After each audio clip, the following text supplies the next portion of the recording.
Yo, super fun force, it's Captain Gamesta, and today we're going to get right into one of my favorite Nerf combos slash battle loadouts, and I got quite a few depending on the game style, and this is for both casual and competitive.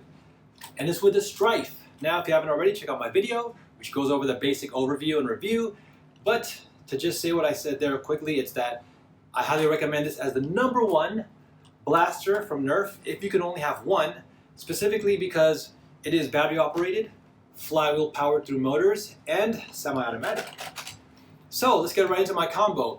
Doesn't look like much yet, but I'm going to put it together for you. However, in this case, I do have one of the regulator barrels on here, which has another barrel attachment, but I don't really recommend you use it unless what you put on here is much wider, because this kind of maximizes the range and accuracy, kind of pushes it to the limit, so to speak. But I like the fact that it has another clip rail underneath here.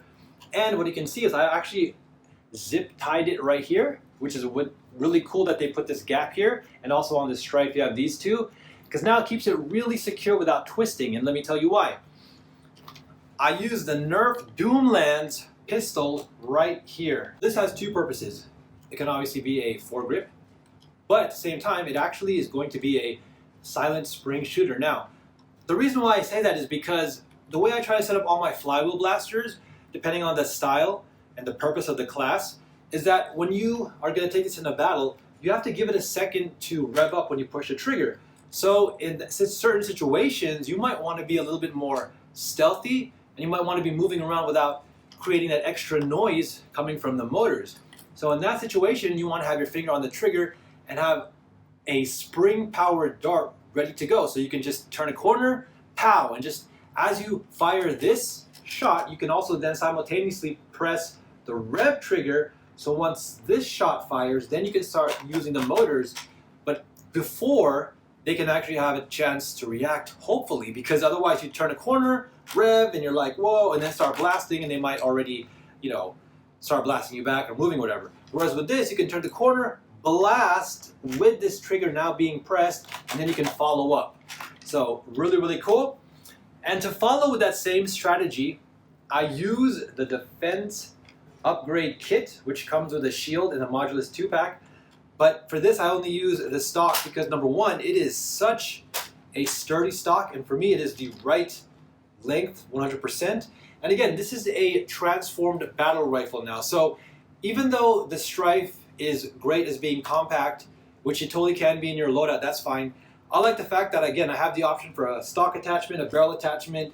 The only thing I don't really utilize is this rail here and this rail here, but that is at the sacrifice of having both this grip that can also fire a shot, and the same with here, which let me go over now. As you can see, I've already loaded a dart in here, and you know what makes this really, really special, like perfect for the STRYFE, is that same with this, right? Maybe if I'm going to turn a corner, and maybe if I'm going to want to fire this one, I can actually use my left hand here, or if I'm fast enough, what I can do is I can turn a corner or get ready to engage with this, and then quickly switch here. Now you gotta do a little bit of a kind of, quick toss, or if you brace it up against you, you can just slide it here if you want. Now with that being said, this is perfect because this fires right over the top rail of the STRYFE. There aren't really many other blasters that can take advantage of this, because otherwise, if it wasn't for this would basically just be kind of like a stock, and you might as well use like the stock shot, which houses 4 darts. But this, you never have to actually remove it and use it as a separate pistol. You can if you want, but again, once it's time for battle and you cock this, now what you can do is fire it right over the barrel. So I really, really enjoy that. And of course, what I've also done here is you can see I added a half-cut dart here, simply because if I don't, then the plastic is kind of a little raw, so I might scrape my arm or something, or even if I'm wearing like a sleeve, it's gonna kind of catch or snag on that. So by adding this rubber tip here, it kind of smooths that out. Now what I also do is I add this scope here because it kind of gives you style point looks, but this is the scope that comes with the Doomland pistol, and it actually houses 2 darts. Not the most secure, so you got to be careful. When you're running around or something, you might knock them off, but for the most part, they're still usable. And what's great is, again, let's say you fire off this shot, then guess what? Pull off another one, load it right back in, and you also have one for the front, So the way the front works, the way I recommend this one, is I also cock the spring back prior to the battle. What I like here is, because of this gap here, I have a nice way to put my thumb and fingers here to grip, and then to pull this down. You want to kind of pull it a little bit away from the blaster, not up towards you, because then you're going to kind of hit this rail. But what's great is, again, this actually fits perfectly. It was like the design on this is so precise and accurate. Like no other really blaster can do this that well and look super clean. So this is why I don't use this rail, is because, as you can see, I cocked this back. And let me grab a magazine for you so you can see. So here's a 10-round magazine. As you can see, no interference whatsoever, and the clearance is so precise. I mean, it's almost like the engineers knew that this was the secret combo.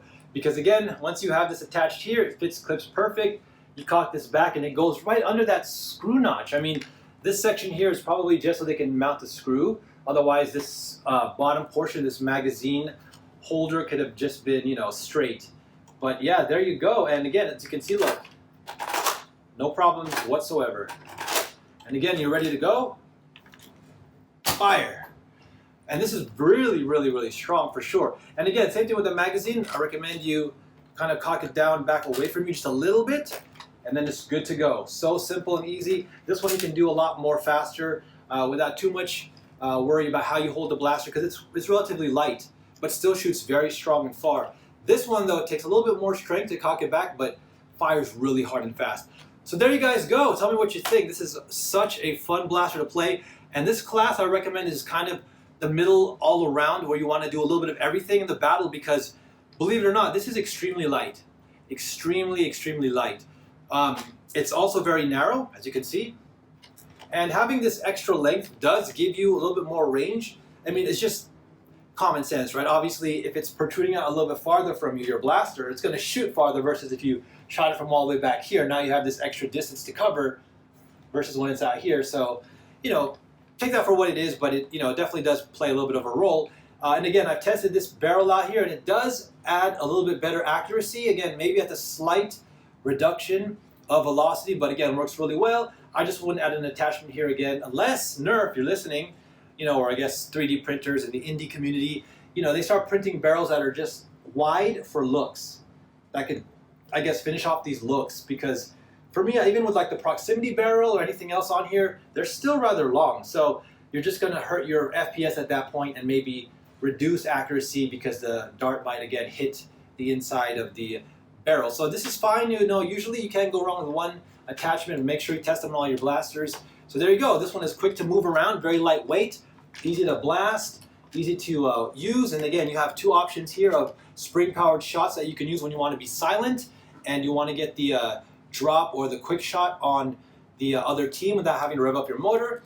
And there you guys have it. All right, thanks again so much for hanging out. Don't forget, keep your faith, say a prayer, spread that love, be positive, be thankful, like and subscribe so I keep bringing you guys some super fun videos.